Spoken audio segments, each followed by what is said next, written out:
Là, on a de la lumière, là. Rassemblement national. Excusez les yeux, hein, c'est 4 heures du matin, là.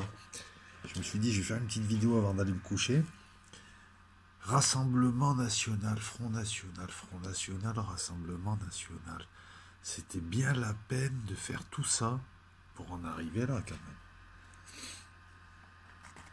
Donc aujourd'hui, hein, ouais, je crois que c'est aujourd'hui, le Front National a rendu public le vote par correspondance qui s'est fait durant tous ces mois, là, les mois qui ont précédé ce congrès à Lille. Et tout un tas de choses a été décidé. Donc Marine Le Pen a poussé l'infamie jusqu'au bout, jusqu'à déchoir son père de sa place de président d'honneur, puisque la fonction a été supprimée. On n'est pas une infamie de plus. C'est chaud quand même. Hein. Elle a fait tout un tas de choses, hein, s'est entourée de sa fameuse garde rapprochée, enfin bon bref, hein, j'ai tout dit dessus. Et elle a surtout décidé d'une chose qui est symbolique, mais pas que, c'est de changer le nom et de proposer, donc de passer de Front National à Rassemblement National. En général, dans les noms, il y a l'essence du truc, du parti. Front, un front, c'était on regroupe plein de gens différents pour faire front, pour une cause commune. Rassemblement, on rassemble les gens. Contre qui? Contre les Arabes? Non, le front, c'est un front contre une cause. Enfin, je sais pas, je le vois comme ça. Hein. En même temps, je suis en train de réfléchir en live, là. Rassemblement. En fait, elle a dissous le Front National en 5, 6, 7 ans. Enfin, elle. On se demande si c'est elle ou ceux qui l'entourent, puisqu'elle fait de plus en plus... elle donne de plus en plus l'impression d'être un épouvantail seulement. Une marionnette aussi, qu'on agite. Ce parti donc a été gangréné, puis petit à petit, il y a eu une chasse aux sorcières qui s'est faite. Jusqu'à virer les historiques, hein, je crois qu'il reste Gollnisch et tout. Surtout virer le père, celui qui a fait le parti, celui qui a tout fait. Hein. Et qui a même refusé de donner à Gollnisch, qui a fait tout un tas de sacrifices pour que sa fille en hérite. Sa fille, la première chose qu'elle fait en arrivant, enfin pas en arrivant mais presque, elle le vire le père. Et puis elle le vire, bataille devant les tribunaux. Donc voilà, donc elle a tué l'ancien Front National en changeant de nom. Il n'existe plus.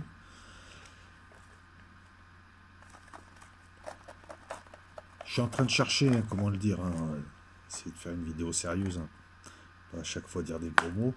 Euh, mais elle a aussi tout changé finalement, puisque ils ne sont plus pressés de sortir de l'Union Européenne, ils ne sont plus pressés de sortir de l'OTAN, ils ne sont pas du tout pressés de sortir de l'euro.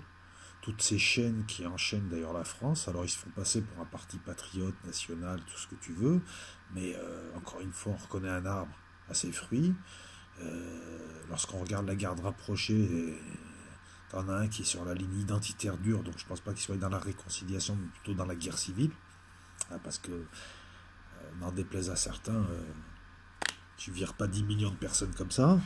T'en as un autre qui est avocat, et puis bon, on le connaît tous, hein, donc il n'y a pas besoin de faire un panégyrique de ce qu'il est, de ce qu'il a fait, hein, de son œuvre. Louis Alliot, j'en parle même plus, parce que bon, lui, en matière d'incompétence, c'est un symbole, puis de conneries, puis de tout, quoi, je veux dire, enfin, beauf, quoi, la beaufrie. Voilà, donc cette garde rapprochée-là, j'ai pas l'impression, ouais, le Front National est mort, c'est des gens, ils sont tous au Front National, l'autre il est pro-européen, l'autre tout, et puis ils ont pour but commun de trouver un bouc émissaire, d'indiquer à la foule le bouc émissaire pour monter sur ça. Voilà ce que propose le Front National, c'est-à-dire pas vraiment libérer la France, mais de trouver un bouc émissaire. C'est-à-dire les mots continuent, les causes continuent, on a trouvé un bouc émissaire, ça va calmer le peuple pendant un certain temps et on va prendre le pouvoir. Parce que confondre les causes, les conséquences, voilà, bon, l'immigration à contrôler, c'est un problème. Toutes les questions qui traitent de l'immigration et de la délinquance sont des problèmes, mais ce sont des effets. Ce sont des effets à une perte de souveraineté. Ce sont les effets d'une perte de souveraineté. Cette perte de souveraineté, c'est logique. Ce ne sont pas les effets qui provoquent la cause, mais bien l'inverse. Perte de souveraineté qui empêche une véritable politique nationale, de réguler les flux migratoires, d'installer une véritable politique pénale, de donner les moyens aussi à cette politique pénale, et puis tout un tas de choses, restaurer l'armée. Donc cette souveraineté, c'est l'OTAN, l'Union Européenne, l'euro. le financier, le politique, le militaire, on l'a plus. Et ces gens, donc du Rassemblement National, hein, je ne sais pas ce qu'ils vont rassembler, enfin, ils vont rassembler des gens qui ne vont pas faire attention à ces détails, qui n'en sont pas finalement. C'est Canada Dry, c'est un Canada Dry, parti patriotique. Euh, Lorsqu'on voit Marion Maréchal Le Pen aller dire que la France est tenue par des lobbies islamistes, je sais pas, elle a décollé, elle est un free flag, elle a décollé de la réalité.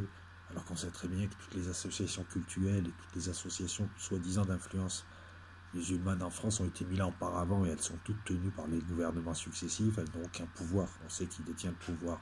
Lorsque sa mère décide de trouver en les Français issus de la diversité un bouc émissaire, bon ok, d'accord, ok. Allez, on tape tout le monde, guerre civile, tout ça, mais ça va pas résoudre des problèmes, ça peut que les accroître. C'est ça qui me fait rigoler. C'est un parti, c'est un faux parti national, c'est un faux parti patriote, c'est un parti Canada Dry. C'est évident. Je veux dire, quand tu regardes les faits, quand tu regardes leur comportement, comment tu peux te dire national et aller à patriote et aller à un truc où on te siffle, où il n'y a que des néoconservateurs américains qui ne veulent pas le bien de la France, tout le monde le sait, et aller là-bas et faire ton ingénu. Comment est-ce que tu peux aller en robe de soirée au risque de te ridiculiser à une séance photo et un dîner du New York Times et après te revendiquer Jeanne d'Arc? Alors que tu vas chez l'ennemi, tu vas manger chez l'ennemi en soumise. Ça, c'est des faits, ça, je les invente pas, ça, tout le monde, enfin beaucoup de gens ont pensé comme moi. Voilà, et donc là, c'est le dernier acte, hein. Ce qui est marrant, c'est que Soral l'avait prévu en novembre 2015, je crois. Il l'annonçait en novembre 2015. Il annonçait tout ça, hein, qu'il allait plus rester qu'elle, etc., etc. Tout ce qui s'est passé là, sur ce coup-là, c'est pas il a presque raison, il a eu raison. Et il annonçait pour, au final, le changement de nom. Et ce changement de nom, et bien plus qu'un changement de nom, donc c'est la mort, ils ont acté une trahison, un truc qui s'est fait en douceur, on gangrène un parti, on fait rentrer des gens qui n'ont rien à voir mais qui font semblant qu'eux, les gens préfèrent, voilà pourquoi je vous dis, vous focalisez pas sur les effets, on n'a pas dit qu'il n'y avait pas d'effets, et les causes sont bien plus importantes. En tout cas, il faut se pencher sur les causes, fermer les robinets, il n'y a plus d'eau qui coule après t'éponges, c'est vite fait. Voilà, moi, c'est ce que j'ai envie de dire lorsque je vois là à chaud dans la presse, enfin, je l'ai vu il y a quelques heures, que le Congrès, puis on te dit 79%, 80%, on te cite des chiffres de votants, mais bon, c'est pour ce qui reste. Moi, j'aimerais, il faudrait que j'aille voir un petit peu combien il leur reste vraiment d'électeurs. Il faudrait aussi s'interroger sur la non-mobilisation législative, alors que c'est un parti qui a toujours mobilisé à toutes les élections, et je veux dire, même aux délégués de classe, ils te mobilisent des gens, le FN, enfin habituellement. Et là, en 2017, il n'a pas su mobiliser lors des législatives. Hein, ils ont régressé. Il y a tout un tas d'indicateurs qui démontrent que c'est un parti finalement qui n'en est plus un, qui est devenu autre chose, qui a mué. Donc c'était un parti dit d'extrême droite ou de droite nationale, selon comment on se place, qui a mué en parti de droite bouc émissaire. Et je ne sais même pas comment il va se placer. Parce que si c'est pour avoir un énième RPR, parce qu'ils vont faire une politique, enfin ils vont faire une politique officiellement RPR, même si leur trip à eux c'est tous contre les Arabes, mais ils vont faire une politique RPR dure, voilà, un RPR dur des années 80, tout ça pour ça. Et puis la conquête du pouvoir, alors franchement, déjà qu'il y a très peu de cadres qui tiennent la route, déjà que les cadres du premier cercle, bon bref, voilà, hein, je sais pas, moi je suis dubitatif, encore une... Je pense que voter FN là, c'est quasiment trahir, et puis voter système, quoi. C'est une autre, c'est une variante du système, c'est une déclinaison du système. Le système est tout en nuances. Alors, la clé, elle est simple, hein, et je vais arrêter là, je ne vais pas vous la faire longue, mais la clé, elle est très simple. Regardez les fruits, les actes. Regardez pas les étiquettes, regardez pas le brillant, regardez les actes. Vous verrez que le FN est un parti Canada Dry. Et il vaut mieux repartir avec les patriotes de Philippot ou avec l'UPR, qui eux sont clairs de toute manière, parce qu'ils s'attaquent aux causes du déclin de la France, ce qui enchaîne la France, ce qui il prend véritablement son sang, la petite délinquance, tout ça, ok, c'est des milliards, mais là on parle de milliards, on parle de dettes, on parle de choses, de sommes colossales, on parle de choses qui sont vraiment très très importantes. S'il n'y a pas ça, le reste, on le fait disparaître après, je dis bien on le fait disparaître après. Le but n'est pas d'arriver à une politique de gauche. Bien évidemment, il va falloir maîtriser les choses, mais il va falloir proposer. Ils ne proposent rien. parce qu'ils maîtrisent rien, ils sont juste là, voilà, encore une fois, on a créé quelque chose, parce qu'on est dans une ère de mutation, c'est la dernière mutation, c'est le dernier soubresaut des partis politiques français depuis 2017, le FN qui change de nom et qui se recentre un petit peu vers la droite pour devenir un RPR bis, mais le RPR des années 80, qui était un peu dur, qui était limite FN. À l'époque, c'était l'inverse. Vous voyez, même ça, à l'époque, dans les années 80, la droite imitait le FN. Maintenant, le FN imite la droite. Tout ça pour arriver à quoi? Rien du tout. Tu tues pas ce système de l'intérieur, c'est pas possible. Ce système-là est un serpent, il te prend, il t'avale, il te digère. C'est ce qu'il a fait au FN. Voilà un bel exemple sur allez, 7, 8, 9 ans de disparition et de dissolution d'un parti qui les embêtait un petit peu quand même. Voilà, parce qu'il était potentiellement générateur du FN, pouvait sortir des gens qui comptaient vraiment libérer le système, même si le FN, ça n'a jamais été son objectif au final. Lorsqu'on regarde les actes du père, c'est surtout une politique de calmer certaines colères et de leur offrir un dérivatif. Là, il n'y a plus de dérivatif. Donc là, la question aussi est de savoir est-ce qu'il va y avoir quelque chose qui va émerger à la droite de ça.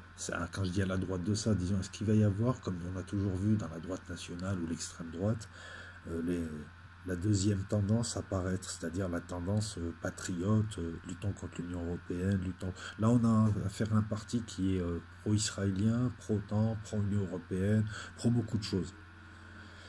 Est-ce qu'on va avoir un autre type de parti qui va se positionner sur le même terrain, mais qui sera, lui, par exemple, anti-Israël, anti-Euro, anti-tout. Il y a toujours eu les deux tendances. Hein. Donc la question, c'est dans les prochaines années, est-ce qu'il y a une place à prendre, hein, à la limite pour les patriotes, ou pour... Je sais pas, il y a une place à prendre quelque part. Pas l'UPR, parce que l'UPR, c'est surtout un parti... qui ne rentre pas là-dedans, c'est pas un parti de droite ou de gauche, c'est plus un parti qui fait, oui, front contre l'Union européenne, qui rassemble beaucoup de gens de toutes couleurs, donc l'UPR, on ne les place pas dans cette catégorie-là. Les patriotes viennent de se créer, donc on ne sait pas trop, hein, est-ce que ça va aller. Donc voilà, c'était quelques interrogations à chaud, comme ça, à chaud, sur une nouvelle, comme je suis toujours en veille, et puis voilà, on poursuit. Donc mercredi matin, débat. Alors pour ceux qui n'auraient pas compris, si le débat a lieu mercredi matin, c'est parce que Jean Robin, qui me fait le plaisir d'être là, pour lui, c'est mardi soir, il est à Tahiti. Et il n'a accès à Internet qu'à ce moment-là. Donc on le fait dans la précipitation, voilà. Mais bon, ça donnera un débat de qualité avec plein d'idées. Donc, et puis pour ceux qui ne seraient pas là à ce moment-là, vous inquiétez pas, il y aura le replay. Voilà. Bon, l'idée, c'est que ceux qui peuvent venir, venez préparer des questions, des choses pertinentes. Je pense que dans un premier temps, il y aura on discutera, lui et moi. Bon, là, on opposera nos thèses, mais tranquillement, on essaiera de débattre parce que l'objectif, c'est de donner aux gens toutes les clés pour qu'ils pensent par eux-mêmes. Pour pas qu'ils pensent de manière si logistique. Qu'ils aient toutes les clés. C'est aussi ça un peu la démocratie, en tout cas le respect de l'autre, c'est lui donner un consentement libre et éclairé. Donc là, il va balancer sa thèse. Je vais balancer ce que je pense être le bon sens, et puis on va se contredire, puis ça va faire quelque chose de bien, puis ensuite je prendrai des questions dans le chat, et puis éventuellement je ferai rentrer des gens sérieux, parce que pareil, hein, on n'attaque pas, c'est un invité, c'est pas la guerre, c'est un invité. Voilà, donc écoutez, je vais poster ça, il est 4h38, je vais poster ça, et puis éventuellement samedi soir il y aura un live, hangout toujours, pour débriefer de tout ça, puis pour poursuivre la discussion, ou pour parler d'autre chose. Voilà. Hasta la vista.